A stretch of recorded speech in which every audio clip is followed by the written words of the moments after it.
ക്ഷമിക്കൂ, ഞങ്ങൾ കാരണം വീട്ടിലുണ്ടായത്. അത് നിങ്ങൾ കാരണമൊന്നുമല്ല, ഇത് ഞങ്ങളെല്ലാം ക്ഷമിച്ചിട്ടാ. നീ എന്തിനാ അവരോട് ക്ഷമിക്കാൻ പറയുന്നേ? നീ എന്താണ് ഇങ്ങനെ പറയുന്നേ? അവരല്ലേ നമ്മളെ രക്ഷിച്ച്. ഞാൻ ഇറങ്ങാൻ നിന്നതാ, ഈ പെണ്ണ എന്നെ പിടിച്ചു നിർത്തി. ഓ, ഇറങ്ങിയപ്പോ ഇയാളിപ്പോ കൊറേ ഉണ്ടാക്കിയേനെ. അതെ, വലിയ ബ്രൂസ്ലി ആണെന്നല്ലേ വിചാരം.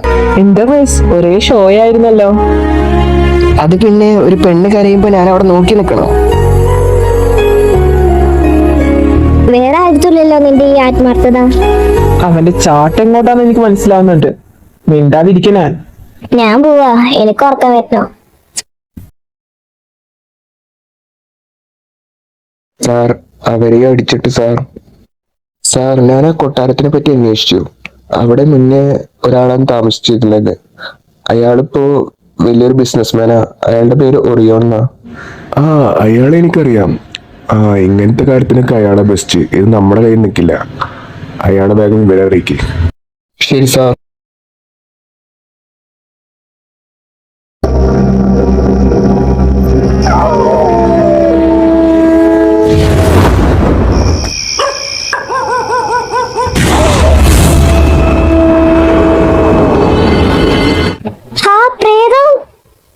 എന്താ ജോലി ഇങ്ങനെ തൊള്ള വിളിക്കുന്നേ?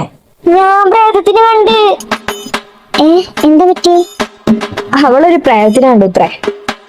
എന്താ നിങ്ങൾ പറയുന്നേ? ഇവിടെ പ്രേതോ? എന്റെ പ്രേതോ? ഒന്ന് പതുക്കെ പറ, ഇനി ഇപ്പൊ വരുവൻ. ആ, പ്രേതം. എന്ത് പ്രേതോ? എല്ലാരും വേഗം കിടന്നോ. അതെന്താ, എന്തിനാ കിടക്കുന്നേ? അത് നിനക്ക് ഇപ്പൊ മനസ്സിലാവും.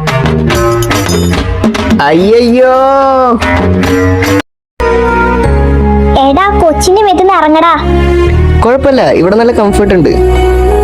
അവളെ മേത്തുനിന്ന് ഇറങ്ങടാ. ഏതായാലും ഞാൻ ഇവിടം വരെ വന്നില്ലേ, ഇനി അങ്ങോട്ട് പോയി എനിക്ക് പേടിയാ. ഞാൻ ഇവിടെ കിടക്കുന്നത്. അങ്ങനെ മുന്നിവിടെ നിക്കണ്ട, മര്യാദക്ക് ഇവിടുന്ന് കടന്നു പോയിക്കോ. സോഫി എന്നെ കൊണ്ടാക്കിത്തായോ? നീയല്ലേ കൂട്ടത്തിലെ ധൈര്യമുള്ള ആള്. ഒന്ന് പോയടെ ചെക്ക, ഇന്നലത്തെ ഹാങ് ഓവർ ഇതുവരെ വിട്ടിട്ടില്ല. എന്നാ ജോലി കൊണ്ടാക്കിത്തായോ? എനിക്ക് ഇന്നലെ ഒന്ന് വന്നിട്ട് മതിയായതാ. നടക്കങ്ങട്ട്, ഞാൻ കൊണ്ടാക്കി തരാം. അല്ല, ഈ കൊച്ചു കൊണ്ടാക്കി തന്നാലും മതി. അയ്യോ, അത് ബുദ്ധിമുട്ടാവില്ലേ? നടക്കങ്ങട്ട്. എന്താ അവിടെ ഒരു ഒച്ചും ബഹളം കേട്ടത്? എന്തോ ഒരു പ്രേത ഇഷ്യൂ, ഞാൻ ഡീൽ ചെയ്യാൻ പോയതാ. ആര്, നീയോ? നീ കുറച്ചു നേരത്തെ എണീച്ച് ഓടുന്ന ഞാൻ കണ്ടല്ലോ. അത് ഞാൻ എന്താ പ്രശ്നം അറിയാൻ വേണ്ടി ഓടിയതാ. അല്ല, ഇയാളെന്താ ഇവിടെ? ഞാൻ കുറച്ച് വെള്ളം നോക്കി വന്നതാ. ഞാൻ പറയുന്നത് ഇയാൾക്ക് കേട്ടോ? എനിക്ക് ചെവിയൊക്കെ കേൾക്കാം.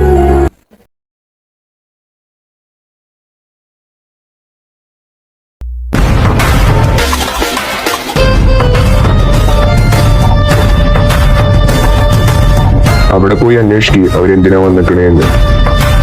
ആ, ശരി സാർ. അല്ല, നിങ്ങളെപ്പോഴാ പോണ്? ഞങ്ങൾ വന്നതൊന്നായിട്ടില്ല. ഞങ്ങൾക്കറിയേണ്ടത് നിങ്ങൾ ആരാ ഇവിടെ കെട്ടിയിട്ട് എന്നാ. ഞങ്ങൾ ആരെ കെട്ടിയിട്ട് ഞങ്ങൾ കണ്ടില്ല. ഞങ്ങൾ മയക്കത്തിലായിരുന്നു. മയക്കം നോക്കുമ്പോ ഞങ്ങളെ കെട്ടിയിട്ടാ കിടക്കുന്ന. ഇത് നല്ല കഥ.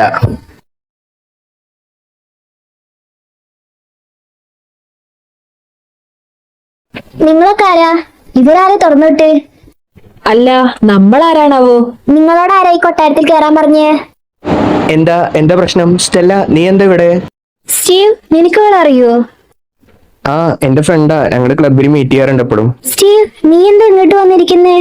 അല്ല, ഇവരൊക്കെ ആരാ? ഇവരാണ് എന്റെ ടീം. ഞാൻ പറയാറില്ലേ ഷാഡോ സീക്കേഴ്സിനെ പറ്റി. ഇവരെ എന്തിനാ തുറന്നു വിട്ടത്? ഇവര് അപകടകാരികളാണ്. നീ എന്തൊക്കെയാ പറയുന്നേ? ആരിവരോ?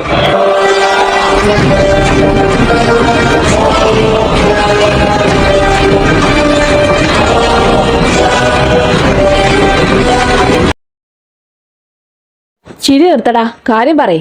ഞങ്ങൾ അപകടകാരികളല്ല. നിങ്ങൾ വിചാരിക്കുന്ന പോലെ ഇവര് മനുഷ്യരൊന്നല്ല. ഇവരാണ് എന്റെ ഫാമിലിയെ തന്നെ ഇല്ലാതാക്കിയത്. ഞങ്ങൾ മനുഷ്യർ തന്നെയാണ്, പകുതി ചിഹ്നാണെന്ന് മാത്രം. പക്ഷെ ഞങ്ങൾ ആരെയും കൊന്നിട്ടില്ല. അപ്പോ ഞങ്ങളോട് പറഞ്ഞതെല്ലാം കള്ളമായിരുന്നല്ലേ? ശരിക്കും നിങ്ങൾ ആരാ? നിങ്ങൾക്ക് എല്ലാവർക്കും അറിയേണ്ടത് ഇപ്പൊ ഞങ്ങൾ ആരാന്നല്ലേ? എല്ലാം പറയാം. നിങ്ങൾ ഈ കാണുന്ന ഈ ഭീകരമായ കൊട്ടാരം യഥാർത്ഥത്തിൽ വർഷങ്ങൾക്ക് മുന്നേ ഞങ്ങളുടെ വീടായിരുന്നു. ഞങ്ങളുടെ കൊട്ടാരം, ഞങ്ങളുടെ അൻസാർ മാൻഷൻ. ഉപ്പ അമീർ അൻസാർ, ഉമ്മ റസ അൻസാർ. പിന്നെ ഞങ്ങൾ കരീം അൻസാർ, റമീം അൻസാർ, യാസ്മിൻ അൻസാർ, യസ്മിൻ അൻസാർ. പിന്നെ ഞങ്ങളുടെ അങ്കിൾ അമിത് അൻസാർ, ആന്റി ഈസ അൻസാർ. പിന്നെ അവർക്ക് ഞങ്ങളുടെ പ്രായത്തിലൊരു കുട്ടിയും ഉണ്ട്. ഇനിയെല്ലാം ഞാൻ പറയാം. ഇത് ഞങ്ങളുടെ കുടുംബം. അത്രയും സന്തോഷത്തിൽ പോകുന്ന ഒരു കുടുംബമായിരുന്നു ഞങ്ങളുടേത്. ഒരു മനുഷ്യർക്കും ഒരു ദ്രോഹവും വരുത്താതെ സന്തോഷത്തോടെ കഴിഞ്ഞു പോയിരുന്നതായിരുന്നു ഞങ്ങൾ.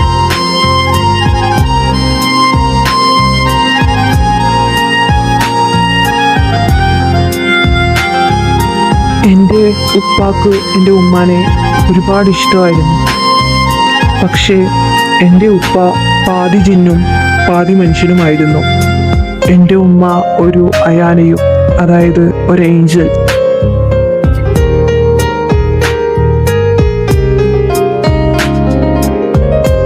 എൻ്റെ അങ്കിളും ഒരു ജിന്നും മനുഷ്യനും കൂടിയതായിരുന്നു. എൻ്റെ അങ്കിളിന് ഇണയായി വന്ന അയാന എൻ്റെ ഈസ ആൻറ്റിയും.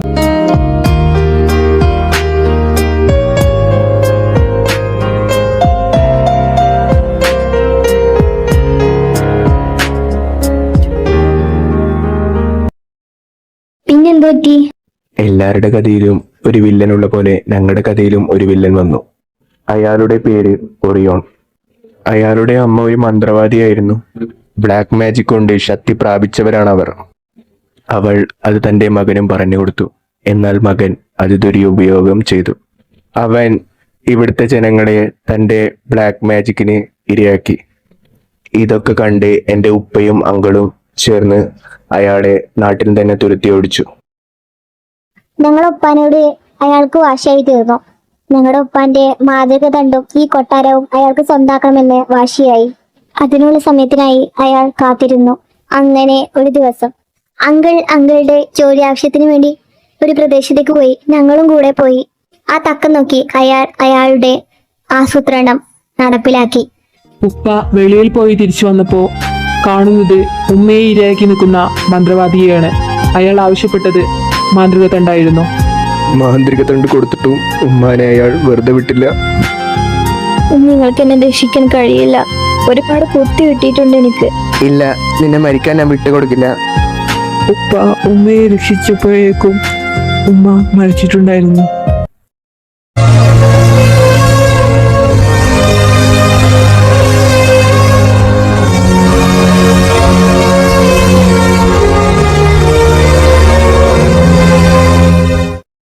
ഉപ്പ ഒരുപാട് തകർന്നു പോയിട്ടുണ്ടായിരുന്നു. ഈ ഉപ്പാട് ശക്തി അയാളെടുത്ത് അയാള് ഉപ്പാനെയും കൊന്നു കളഞ്ഞു.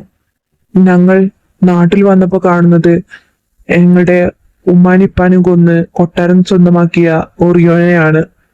ഞങ്ങളുടെ കൂടെ നാട്ടിലേക്ക് തിരിച്ചു വന്നത് അങ്കിൾ മാത്രമായിരുന്നു. അങ്കിൾ ഞങ്ങളെ ഇവിടുന്ന് രക്ഷിക്കാൻ ഒരുപാട് ശ്രമിച്ചു. പക്ഷേ അങ്കിളുടെ ശക്തിയെടുത്ത് അങ്കിളിനെ അയാൾ ഇല്ലാതാക്കി.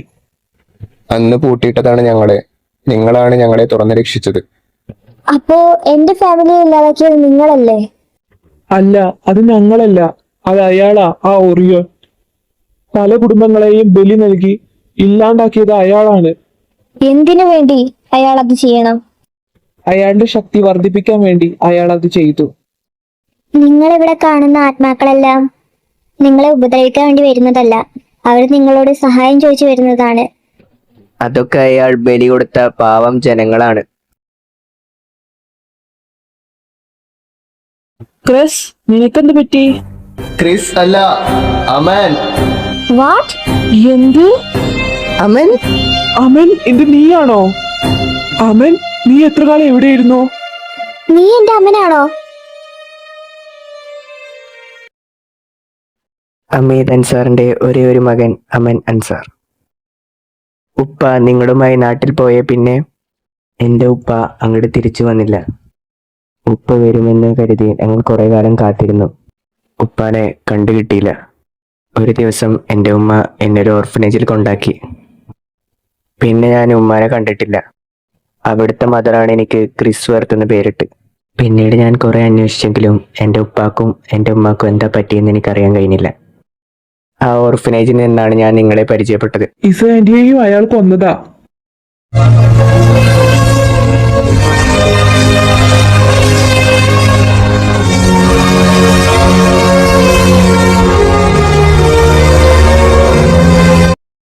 വിഷമിക്കണ്ട ക്രിസ്, നീ അവർക്ക് അമ്മനാകാം, പക്ഷേ ഞങ്ങൾക്ക് നീ ഞങ്ങളുടെ ക്രിസ് ആണ്. അതെ, അതൊരിക്കലും മാറില്ല. നിങ്ങൾക്ക് ഈ നാട്ടിൽ തന്നെ പോയിക്കൂടെ? നീ ഇത്ര നേരം ഇവിടെ ഉണ്ടായിരുന്നോ? പക്ഷേ ഇതുവരെ ഞങ്ങൾ നിന്നെ കണ്ടില്ലല്ലോ.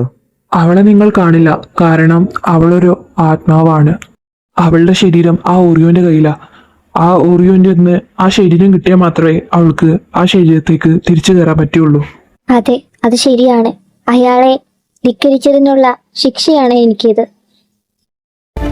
ഞാൻ എന്തായാലും അയാളെ ഇല്ലാണ്ടാക്കിയിട്ടേ വരുള്ളൂ. നിങ്ങൾക്ക് വേണമെങ്കിൽ പോവാം. ഞങ്ങളുണ്ടാവും നിന്റെ ഒപ്പം. ഞാനുമുണ്ട് നിങ്ങളുടെ ഒപ്പം. എൻ്റെ ഫാമിലിയെ ഇല്ലാതാക്കിയത് നിങ്ങളായെന്നാണ് ഞാൻ കരുതിയത്. പക്ഷേ അല്ല, അയാളാണ്. അയാളെ ഇല്ലാതാക്കാൻ ഞാനുമുണ്ട്. അതൊരുപാട് കഠിനമാണ്. ഞങ്ങൾക്ക് ഇതുവരെ ഒന്നും ചെയ്യാൻ വേണ്ടി കഴിഞ്ഞില്ല. അയാൾ ഭയങ്കര ശക്തിശാലിയാണ്. അയാൾ അത്ര പെട്ടെന്നൊന്നും കൊല്ലാൻ കഴിയില്ല.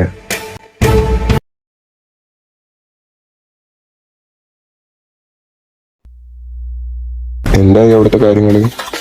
അവിടെ ഒരു പ്രശ്നമില്ല സാർ, ഞാൻ അവിടുന്ന് പോന്നു. ഞാനിപ്പോൾ എൻ്റെ ഫ്രണ്ടിൻ്റെ വീട്ടിലാണ്. കുറച്ച് ദിവസം മുന്നിട്ടേ വരുള്ളൂ. അതെന്തായാലും നന്നായി. ഒരാഴ്ച കഴിഞ്ഞിട്ട് ചുവന്ന ചന്ദ്രദിനാണ്. അപ്പൊ ഞാൻ അങ്ങോട്ട് വരുന്നുണ്ട്. നീ എന്തായാലും അങ്ങനെ പറഞ്ഞത് നന്നായി. ഒരാഴ്ച കഴിഞ്ഞ് അയാൾ വരുമത്രേ. എന്തോ ചുവന്ന ചന്ദ്രദിനമാണെന്നാണ് പറയുന്നത്.